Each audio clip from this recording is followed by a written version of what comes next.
দেশজুড়ে পুলিশ সদস্যদেরকে অতিরিক্ত সতর্ক থাকার নির্দেশনা দিয়েছে সদর দপ্তর। একই সঙ্গে অপ্রীতিকর পরিস্থিতি ঠেকাতে নিরাপত্তা ব্যবস্থা জোরদার করার নির্দেশ দেওয়া হয়েছে।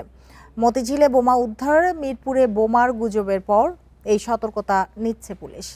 তবে গোয়েন্দা পুলিশ জানিয়েছে হামলা আশঙ্কার সুনির্দিষ্ট কোনো তথ্য তাদের কাছে নেই। এ নিয়ে আলোচনা করতে রাজধানীর রমনা থেকে আমাদের সাথে যোগ দিয়েছেন সদ্য বিদায়ী ডিএমপি ট্রাফিকের অতিরিক্ত পুলিশ কমিশনার মোহাম্মদ সরওয়ার। জনাব মোহাম্মদ সরওয়ার, আপনাকে স্বাগত জানাচ্ছি ইন্ডিপেন্ডেন্ট টেলিভিশনে। যেটি জানতে চাইবো আপনার কাছে, যে আইনশৃঙ্খলা পরিস্থিতি অবনতির কোনো লক্ষণ কি দেখা যাচ্ছে? ধন্যবাদ আপনাকে। অ্যাকচুয়ালি আইন শৃঙ্খলা পরিস্থিতির অবনতির লক্ষণ তেমন নেই। এটা পুলিশের রুটিন ওয়ার্কেই অনেক কিছু করতে হয়। অন্যান্য বাহিনীর মতো পুলিশের রেগুলার অনুশীলন করতে হয়, রিহার্সেল বা এক্সারসাইজ করতে হয়। সেরকম প্রত্যেকটা পুলিশ ইউনিটই রিহার্সেল বা এক্সারসাইজ করে। এইসব পুলিশের কোয়ার্টার থেকে বার্তার মাধ্যমে সারা দেশের পুলিশ যাতে সতর্ক থাকে।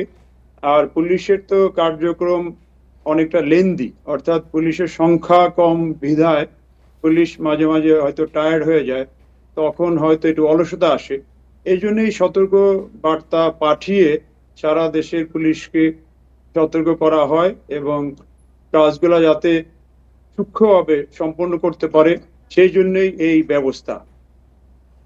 অর্থাৎ এটা রুটিন ওয়ার্কের জন্য বা পুলিশ যারা রয়েছেন আইন শৃঙ্খলা বাহিনী তাদের চাঙ্গা রাখার জন্যই এমন সতর্কতা দেওয়া হয়েছে। কারেক্ট, তাদেরকে চাঙ্গা রাখার জন্য, অ্যাজ ওয়েল এজ এই সতর্ক বার্তা নর্মালি অন্যান্য সবাই জেনে গিয়েছে। সেক্ষেত্রে এটাও ভালো, সবাই সতর্ক থাকবে। যদি কেউ কোথাও কোনো কিছু করার প্ল্যান করে বা লক্ষণ দেখা যায়, সেটা আমাদের জনগণ পুলিশকে তাৎক্ষণিকভাবে জানাচ্ছে বলেই বা পুলিশ সতর্ক বললেই কিন্তু বিভিন্ন জায়গায় বিভিন্ন অ্যারেস্ট হচ্ছে বা বিভিন্ন কার্যক্রম বা পুলিশের তৎপরতা ভালো হচ্ছে। জি, অতিরিক্ত এই যে সতর্ক থাকার নির্দেশনা সদর দপ্তর কোন পরিস্থিতিতে সাধারণত দিয়ে থাকে? এটা বলা যায় রুটিন ওয়ার্ক বছরে কয়েকবার দেয়। তবে আপনারা হয়তো মনে করবেন যে খুলনা অঞ্চলে বিশেষ সময়ে 90s অথবা 2000 এর পরে বিশেষ কিছু তৎপরতা ছিল, তখন সতর্ক বার্তা দেয় ওই অঞ্চলের পুলিশ বা ওই অঞ্চলের জনগণকে সতর্ক হওয়ার জন্য। এটা নর্মাল সতর্ক বার্তা পুলিশের কার্যক্রমকে জোরদার করার জন্য, এনহ্যান্স করার জন্য, বেগবান করার জন্যই এই সতর্ক বার্তা।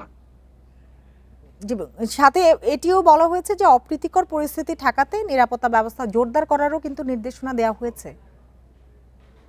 পুলিশের নিরাপত্তা ব্যবস্থা সবসময় জোরদার রাখার কথা, এবং পুলিশ যেহেতু ক্রিমিনালদের ফেস করে, অতএব পুলিশ সকল সময় বলছিলেন যে পুলিশের নিরাপত্তা ব্যবস্থা সবসময় জোরদার করা থাকার কথা, তাহলে কেন নতুন করে আসলে নিরাপত্তা ব্যবস্থা জোরদার করার নির্দেশ দিতে হচ্ছে?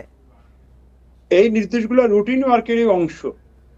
এই নির্দেশ না দিলে অনেক সময় দেখা যাচ্ছে যে সিরিয়াসলি নিচ্ছে না, হয়তো একটু রিল্যাক্টেন্ট থাকে। যাতে রিল্যাক্টেন্ট না থাকে এবং তৎপরতা বাড়ায়, সেই জন্যই এই সতর্কবার্তা। জি, দুটি বোমা উদ্ধার করেছে পুলিশ। এর আগের সপ্তাহ আমরা দেখেছি যে বোমা পাওয়া গেছে মেট্রো স্টেশনে। কারা এই বোমাগুলো ব্যবহার করে বলে মনে করেন আপনি? এগুলো তো bomb disposal team as well as পুলিশের যে ইউনিট আছে, স্পেশাল ইউনিট, এই ইউনিট এগুলো নিয়ে কাজ করছে। সেই অনুযায়ী তারা তদন্ত করছে হয়তো, এবং সেই অনুযায়ী তারা দেখবে যে কোন বিশেষ গোষ্ঠী বা কারা করছে। সেই অনুযায়ী তাদেরকে অ্যারেস্ট বা তাদের বিরুদ্ধে আইনানুগ ব্যবস্থাও গ্রহণ প্রক্রিয়া চলমান থাকার কথা। জি, বুঝতে পেরেছি। আপনার বক্তব্য স্পষ্ট জনাব মোহাম্মদ সরওয়ার। আপনাকে অনেক ধন্যবাদ আমাদের সাথে যোগ দেওয়ার জন্য, সময় দেওয়ার জন্য।